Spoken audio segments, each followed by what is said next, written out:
Allahu Akbar. Allah is greater. He is greater than that thing that's been bothering you. He is greater than that person who hurt you. He is greater than what you've lost. He is greater than what you want. He is greater than all of his creation, the things we can see, the things we can't. So whenever your mind wanders, Allahu Akbar. Allah is greater. Remember that. Why does Allah emphasize in the Quran that women should not be sad? Because women are emotionally intricate, delicate in ways the world often ignores, and their sorrow runs deep, sometimes deeper than words can reach. Because sadness isn't just emotional, it's physical. It affects a woman's body, her hormones, her health. It even impacts fertility, weakens immunity, and can even cause hair loss. Grief doesn't just stay in her heart, it shows up in her body. And Allah in His mercy protects her even from harm caused by words. In the Quran, God has said, do not even say uff to your mother. Not argue, not raise your voice, just uff, not even that. And when Maryam cried out in labor, alone and ashamed, Allah didn't say be strong. He said, do not grieve, your Lord has provided for you. And when the mother of Musa placed her baby in the river, He said, do not grieve, we will return him to you. Because a woman's pain is never invisible to Him, and Allah speaks directly to it. Do not be sad, I see you and I am near.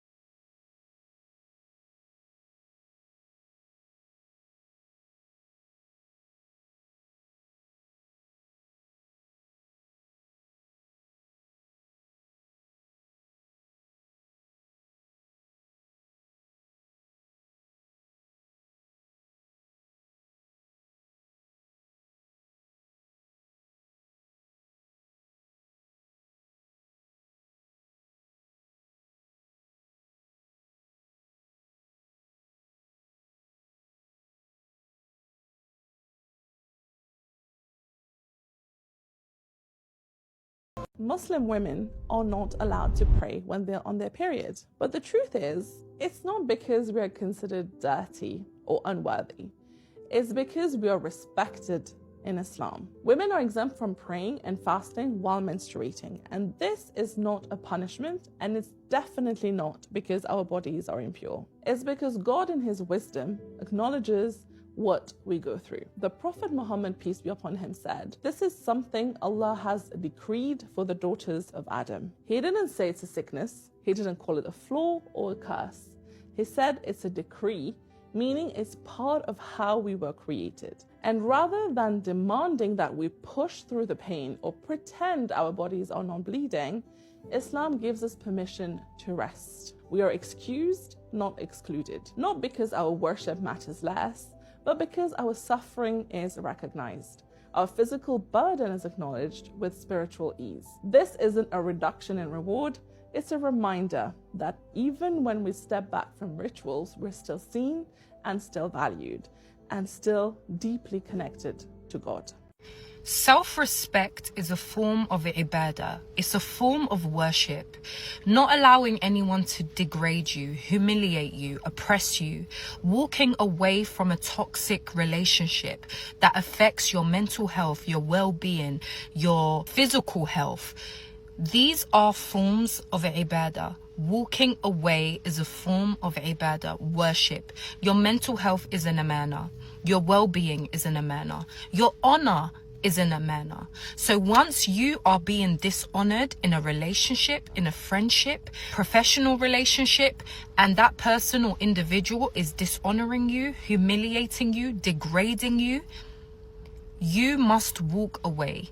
Self-advocate. It is so important. Setting boundaries is looking after your nafs. It's looking after your amana, essentially. We should be taking care of what Allah has entrusted us with, which is us, our mind, body, soul. Respect is a form of ibadah, and particularly self-respect. You can only control how you treat others and how you deal with conflict and situations that are not healthy. Everyone is in control of their own self. If they are not acting according to the way you should be respected and treated, it's down to you to walk away from that situation. Main issue that we all have, whether you're 5, whether you're 10, whether you're 50, whether you're 80 or 100, is women don't trust themselves. The most powerful woman in the world is a woman that trusts herself. She trusts herself in supporting herself. She trusts herself by forgiving what has previously happened to her. She trusts herself by going to therapy and getting the help. She trusts herself by surrounding herself with a village of women that will also help you reinforce that. We tend to put the needs of everyone and everything else before our own. But you should put your needs first. Why? Because you matter to Allah subhanahu wa ta'ala. You're so important to Allah subhanahu wa ta'ala. Allah subhanahu wa ta'ala loves you. Allah subhanahu wa ta'ala created you as an honored creation. You're so special to Allah subhanahu wa ta'ala. And we all know that in our beautiful deen, we're taught to take care of others. We get so much reward for doing so. But we're also taught to take care of ourselves. And if we do that, we'll be rewarded by Allah subhanahu wa ta'ala. Why? Because you are an amana. Your body is not yours. It belongs to Allah subhanahu wa ta'ala. Your soul is not yours. It belongs to Allah subhanahu wa ta'ala. So taking care of it is showing Allah subhanahu wa ta'ala that you are valuing the beautiful gift that He gave you. Do you know what Islam says about women? It doesn't call them the pillars of society. It calls them the foundation of paradise. When a man asked the Prophet, peace be upon him, who deserves my kindness the most, do you know what he said? He didn't say your teacher, he didn't say your boss or even your father. He said your mother. Then he said it again and again, 3 times before he even mentioned the father once. The Prophet also said, paradise lies at her feet, not under a man's throne, not behind a scholar's mic, at the feet of a mother. So don't ever say Islam doesn't honor women. It made her womb the gateway to life and her presence the gateway to heaven. Nobody is guaranteed to be in your life forever. Allah knows.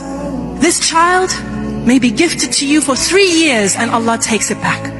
This husband may be gifted to you for 20 years and then Allah calls him back.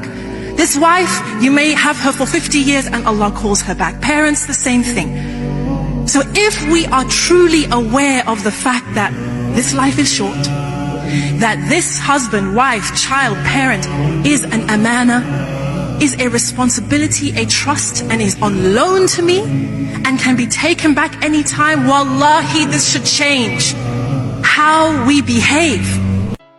The best is the woman who her focus in life is not her children, is not her husband, is not her career, is not her beauty, it's not her house. It's only one answer. Al-Wahid. The one. The one.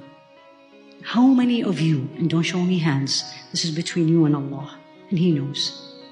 How many of you can say it confidently, as if she's in front of Allah, and says, Ya Rabbi, I lived for you. I did everything for you. I got married for you. I had children for you. I studied, worked hard to make my career for you. I wanted to be educated for you. Memorized the Quran for you. Islamic studies, started Islamic institutions, you name it, for you. How many can claim this now and in front of Allah will say it? The answer is, if I want to be very honest with everybody, if I say this, am I right? Am I honest with myself? That's what's missing, ladies. My beautiful sisters, young and old. Don't blame the young. I stopped a long time ago blaming the young. You know why? Because what they are seeing in me, what are they seeing? And I'm not defending them, but it's again reality. Don't undervalue yourself. Look, if you don't value who you are, why would anyone else? If you don't believe you're worthy, if you don't see your own strength, if you can't name what you bring to the table, then how can you expect anyone else to? You have stories that shaped you, lessons that sharpened you. But if you walk into a room doubting all of that, think about what you're teaching others about you.